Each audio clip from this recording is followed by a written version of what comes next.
So dear students, আমরা এর আগের ক্লাসে যেটা পড়েছি সেটা হচ্ছে যে সমতলে আলোর একবার প্রতিসরণ। Okay, single reflection on plane surface. আমরা যেটা পড়েছিলাম সেটা ছিল মূলত single reflection on plane surface. আগে আমরা ওটা লিখি। ওকে,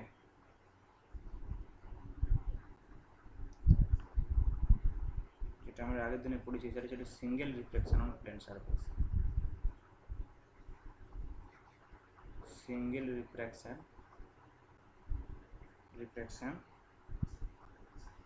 অন প্লেন সারফেস।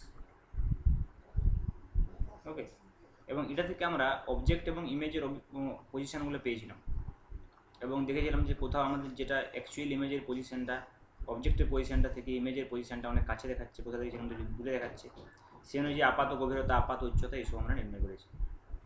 আজকে আমরা যেটা করতে চাইবো সেটা সিঙ্গেল রিফ্লেকশন না double reflection on plane surface. Okay, double reflection on plane surface. So today our topic is double reflection on plane surface. Okay, এই ডবল রিফ্লেকশনটা পড়তে গিয়ে কী হবে, আমরা দেখতে পাবো যে আলোক রশ্মি শিফট হবে। ওকে, ল্যাটারালি অ্যান্ড নর্মালি। এই আলোক রশ্মির শিফটিংটা আমরা দেখতে পাবো। একটা হচ্ছে ল্যাটারাল শিফট হবে, আর একটা হচ্ছে যে নর্মাল শিফট হবে। ওকে, আগের দিনে যদি আমি আগের দিনের ব্যাপারটাকে ভাবি যে এরকম আমার কাছে একটা প্লেন সারফেস ছিল, তো এই প্লেন সারফেসটাতে যদি থাকে, আমি এটাতে জাস্ট একটা সারফেসের প্রতিসরণের কথা বলেছি। মানে এরকম জাস্ট যখন সারফেসটা ছিল, যদি একটা দুটো সারফেস থাকে, বাট আমাদের এখানে ছিল হয়তো অবজেক্ট, আর আমরা এইভাবে যে রিফ্লেকশনটা নিয়েছি সেটা শুধুমাত্র এই সারফেসের জন্য, বা এখানে ছিল হয়তো অবজেক্ট, এখানে ছিল অবজেক্ট, আমরা যে রিফ্লেকশনটা নিয়েছি সেটা এই সারফেসের জন্য, এই সারফেসের জন্য নিইনি। মানে আমরা যেটা আগের দিনে পড়েছি সেটা হচ্ছে সমতলে আলোর একবার প্রতিসরণের জন্য যে অবজেক্ট ইমেজ তৈরি হয়। আজকে যেটা পড়বো সেটা হচ্ছে সমতলে আলোর দুবার প্রতিসরণের জন্য যে অবজেক্ট ইমেজ তৈরি হয় তার পজিশন। এবং সেটা পড়তে গিয়ে আমরা যেটা সম্মুখীন হব মেনলি, সেটা দেখা যাবে যে আলোক রশ্মির একটা নর্মাল শিফট হচ্ছে আর একটা ল্যাটারাল শিফট হচ্ছে। তাহলে প্রথমে আমরা যেটা পড়বো কেস ওয়ানে, সেটা হচ্ছে অবশ্যই নর্মাল শিফট।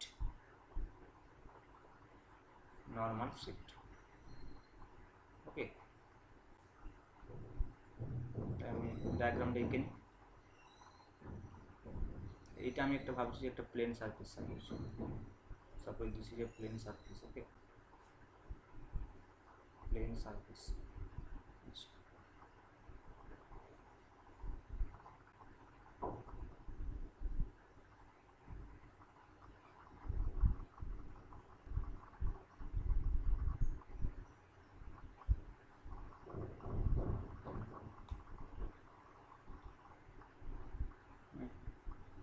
তাহলে আমি ধরে নিচ্ছি যে এটা একটা প্লেন সারফেস, এই সারফেসটা হচ্ছে যে এবি এবং এই সারফেসটা হচ্ছে সিডি, এবং এর যে উইথটা দেওয়া আছে সারফেসটার বা এই প্লেটটার যে উইথটা দেওয়া আছে সেটা টি, এবং এর রিফ্লেকটিভ ইন্ডেক্স দেওয়া আছে suppose mu, reflective index mu. এবার একটা লাইট রে আমি ধরে নিচ্ছি যে এখান থেকে স্টার্ট করছি যেতে, এখান থেকে যে এখানে পৌঁছালো, এবার কেউ প্রতিসরণের নিয়ম অনুযায়ী এ অবিলম্বের দিকে সরে আসবে, মানে এইভাবে। তাহলে আমি যদি দেখি যে এই সারফেসটা যখন একবার প্রতিসরণ হচ্ছে, তার ফলে এটা যদি অবজেক্ট হয় তার ইমেজটা কোথায় তৈরি হবে, এটাকে যদি আমি এই পাশে বাড়িয়ে দিই, so this will be the image I. But finally যদি আবার এখানে রিফ্লেক্টেড হয় সেখানে সারফেসটা সিডিতে, তাহলে এটি কি অবিলম্ব থেকে এদিকে চলে যাবে। তাহলে সেক্ষেত্রে আমরা যদি এটাকে পিছন দিকে বাড়াই, তাহলে ফাইনাল ইমেজ যেটা তৈরি হচ্ছে সেটা এখানে। So this is I can say it is I prime. Okay, তাহলে অ্যাকচুয়ালি ব্যাপারটা কী হচ্ছে না, প্রথমে এখানে যে অবজেক্টটা ছিল সেই অবজেক্টের জন্যে আমরা যে ইমেজটা পাচ্ছি সেটা হচ্ছে এটা আই, সেটা এবি সারফেসে প্রতিসরণের জন্য হচ্ছে। তাহলে এবি সারফেসের প্রতিসরণটাকে যদি আমি কেবলমাত্র বিবেচনা করি ইনিশিয়ালি, যেটা আমি আগের ক্লাসে করেছিলাম, তাহলে সেক্ষেত্রে আমি যদি অবজেক্ট ডিস্টেন্স আমি বলি যে এক্স, সাপোজ অবজেক্ট ডিস্টেন্স এই সারফেস থেকে এক্স, তাহলে এই সারফেস থেকে ইমেজ ডিস্টেন্স কতটা হবে, this will be the image distance.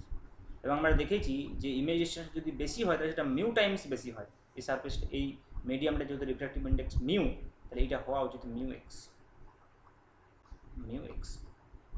ওকে, তাহলে এখান থেকে আমি যদি এটাকে আমি ABCD জাস্ট এটাকে আমি দুটো নাম দিব EF, suppose this point is E and this point is F, তাহলে আমরা যেটা পাচ্ছি সেটা হচ্ছে যে EO আমরা যদি x ধরি, EO ইকুয়াল যদি x ধরি, তাহলে EI যেটা পাচ্ছি সেটা হচ্ছে অফকোর্স মিউ এক্স। ওকে, এইবার আমরা যেটা দেখবো, তাহলে সেকেন্ড সারফেসটার জন্য মানে সিডি সারফেসটার জন্য তখন এইটা অবজেক্ট হয়ে যাবে, কারণ সিডি সারফেসটার জন্য মনে হচ্ছে যে রশ্মিটা এইখান থেকে আসছে, আই থেকে আসছে। তাহলে সিডি সারফেসের জন্য এই আইটা কি, আইটা হচ্ছে যে ভার্চুয়াল অবজেক্ট হিসাবে কাজ করবে। এই ইমেজটা এই সিডি সারফেসের জন্য ভার্চুয়াল অবজেক্ট হিসাবে কাজ করবে। তাহলে এইখানে যে অবজেক্টটা আছে সেটার জন্য প্রতিসরণটা কোথায় হচ্ছে, সেকেন্ড সারফেসে প্রতিসরণটা হচ্ছে। তাহলে সেকেন্ড সারফেসে যদি প্রতিসরণটা হয় তার জন্য ইমেজটা কোথায় তৈরি হয়েছে, আই প্রাইম, এখানে আই প্রাইমে ইমেজ তৈরি হয়েছে। তাহলে এখানে দেখতে পাচ্ছি আমি ইমেজ ডিস্টেন্সটা আমি যদি সিডি সারফেস থেকে বলি, সিডি সারফেস থেকে আমি যদি অবজেক্ট ডিস্টেন্স বলি তাহলে সেটা কত হবে, FI। সিডি সারফেস থেকে আমি যদি অবজেক্ট ডিস্টেন্স বলি সেটা হয়ে যাবে FI। তাহলে সেটা কত, সেটা হচ্ছে T প্লাস মিউ এক্স, এটা হয়ে যাবে অবজেক্ট ডিস্টেন্স। তাহলে এখান থেকে ইমেজ ডিস্টেন্স কোনটা হবে, FI প্রাইম, এবং যেহেতু এই ইমেজ ডিস্টেন্সটা আমি দেখতে পাচ্ছি অবজেক্ট ডিস্টেন্স থেকে কম, তাহলে কী হবে, মিউ দিয়ে ভাগ হবে, তার মানে it will be FI divide by mu, that will be T plus mu x by mu, that is T by mu plus x. Okay, এবার আমাকে নির্ণয় করতে হবে কোনটা, নির্ণয় করতে হবে আমার লাইট রেট নর্মালি কতটা শিফট হয়েছে। তাহলে লাইট রেটটা স্টার্ট করেছিল এইখান থেকে যেতে আর ফাইনালি এন্ড হয়েছে এইখানে। তাহলে এই এবি সারফেসের সঙ্গে আমি যদি নর্মাল ডিরেকশনের কথা বলি,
তাহলে এটা হয়ে যাচ্ছে যে ইমেজ ডিস্টেন্সটা হয়ে যাচ্ছে যে FI প্রাইম, যেটা হয়ে যাচ্ছে সেটা T by mu plus X.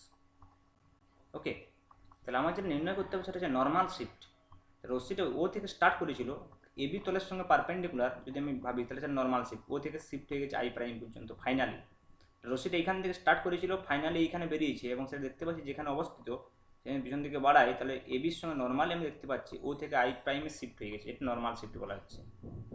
তাহলে এই ও আই প্রাইম আমাকে এখানে নির্ণয় করতে হবে। তাহলে ও আই প্রাইম কী করে নির্ণয় করবো, আমি এখান থেকে বলতে পারি যে নর্মাল শিফট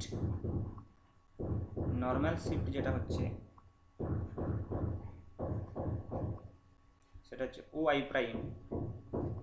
ওকে, সেটা হচ্ছে কত, সেটা আমি FO okay minus FI prime, FO minus FI prime করলে হয়ে যাবে। তাহলে FO মাইনাস FI প্রাইম, তাহলে FO মাইনাস FI প্রাইম দিয়ে হচ্ছে যে OI প্রাইম।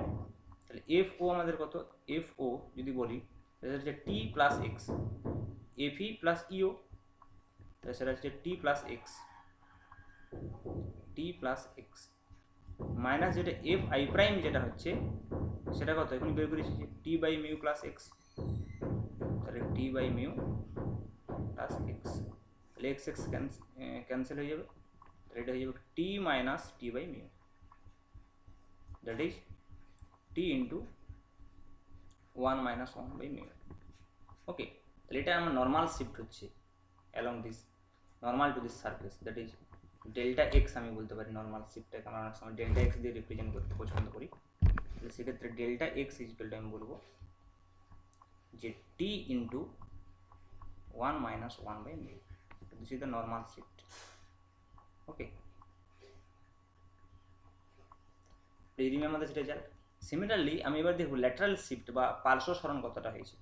পার্শ্ব সরণ মানে হচ্ছে যে এই রশ্মিটা এইখান থেকে স্টার্ট করেছিল আর রশ্মিটা এইখানে বেরিয়েছে, তাহলে পাশের দিকে মানে এই পাশে কতটা সরণ হয়েছে, জাস্ট এইটার সঙ্গে এই পাশে পার্শ্বের দিকে এইভাবে ছিল, এইভাবে এসছে, তাহলে পার্শ্ব দিকে কত সরণ হয়েছে এটা নির্ণয় করতে। This is the lateral shift and this is the normal shift.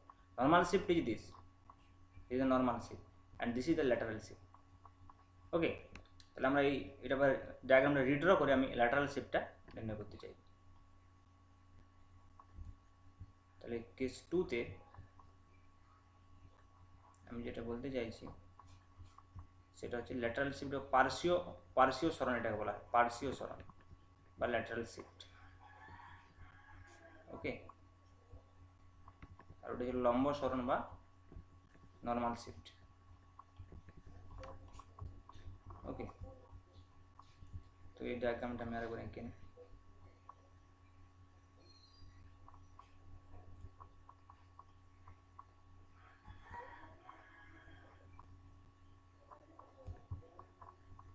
তাহলে এখানে লাইট রেড এইভাবে চলেছে, এখান থেকে এখানে গেছে, সাপোজ এখান থেকে এখানে গেছে, তারপরে আবার এদিকে গেছে।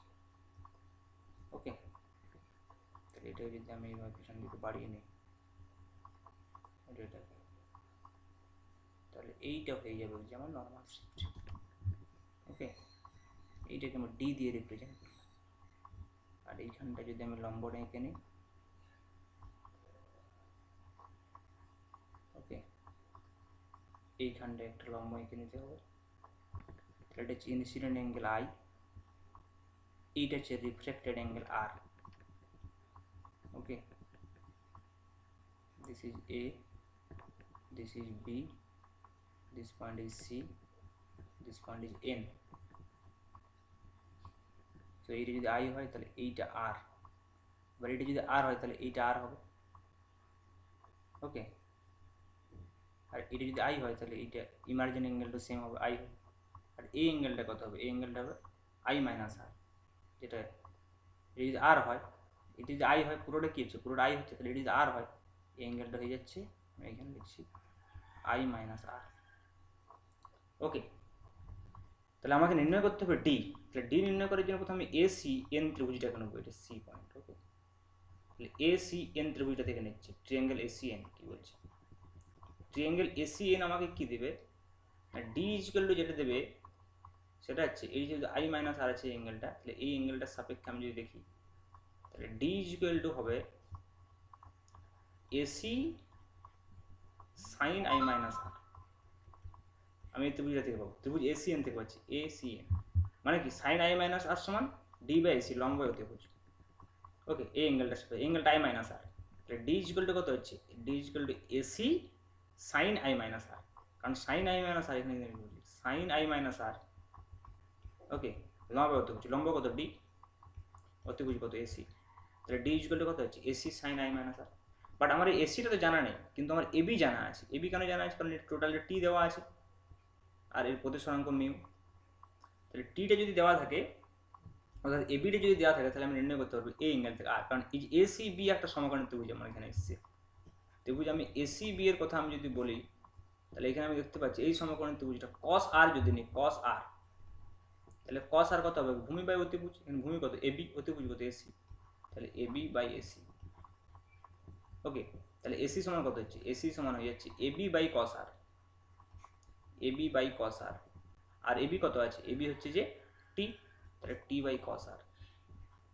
তাহলে যদি আমি 1 নম্বর সমীকরণে বসিয়ে দিই তাহলে ডি সমান কত পাবো, ডি সমান পাবো T divide by cos R into sine I minus R into sine I minus R. This will be the normal shift. কিন্তু এখানে প্রবলেমটা হচ্ছে আমার আরটা জানা থাকবে না। আর এই যে আরটাকে আমার কি, এটা হচ্ছে রিফ্র্যাক্টেড অ্যাঙ্গেল। আমাকে যেটা গিভেন থাকবে সেটা হচ্ছে ইনসিডেন্ট অ্যাঙ্গেল টি, মানে এর হচ্ছে যে যেটা বেদটা উইথটা আর দেওয়া থাকবে মিউটা, এই তিনটে জিনিস আমাকে দেওয়া থাকবে। তাহলে আমাকে আরটা এখান থেকে তাড়াতে হবে। তাহলে আরটা আমি কী করে এখান থেকে তাড়াবো, ওকে, সেইটা আমাকে দেখতে হবে। আরটা আমাকে এখান থেকে এলিমিনেট করতে হবে ক্যালকুলেশনের সাহায্যে, ওকে। তাহলে আমি যদি ক্যালকুলেশনটা ফার্দার করি আমি কী পাবো এখান থেকে, এই ক্যালকুলেশনটা যদি আমি ফার্দার করি এখান থেকে যেটা পাবো সেটা হচ্ছে D is equal to T by cos R into sine A minus B. তার মানে কত হবে, sine A cos B minus cos A sine B, okay. এবারে আমি যদি কস আরটা এখানে নিয়ে যাই তাহলে এটা হয়ে যাবে T into sine I minus cos R, sine R by cos R tan R into cos I, tan R into cos I. তার মানে আমি জাস্ট ট্যান আই এর ভ্যালুটা বের করতে পারি, ট্যান আর এর ভ্যালুটা বের করতে পারলেই হয়ে যাবে। তাহলে ট্যান আর আমি কী করে পাবো, স্নেলস ল ইউজ করবো। স্নেলস ল ইউজ করলে আমি আই আর এর মধ্যে সম্পর্ক পেয়ে যাবো। এখানে স্নেলস ল ইউজ করলে কী হবে, সাইন আই সমান mu sine R, sine I is equal to mu sine R, sine I is equal to mu sine R. তাহলে সাইন আর হয়ে যাবে sine I by mu, sine I divide by mu.